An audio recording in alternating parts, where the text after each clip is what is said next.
समोरचे कोण आहेत ते फक्त दोन वचन आहेत, त्यांनी कधीही विकास केलेला नाही। त्यामुळे सामान्यातल्या सामान्य माणसाचं जीवन बदलण्याकरता प्रत्येक युवकाला त्या ठिकाणी शिक्षण, आरोग्य आणि रोजगार त्याच्यापर्यंत पोहोचवण्याकरता पुन्हा एकदा महायुतीची सत्ता आणा।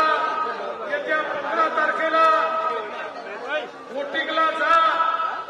मतदान केंद्रात गेल्यानंतर चेहरा आठवू नका, काळा आहे का गोरा आहे पाहू नका, केसवाला आहे का टकला आहे हे देखील पाहू नका। केवळ काय बघायचं, कमाल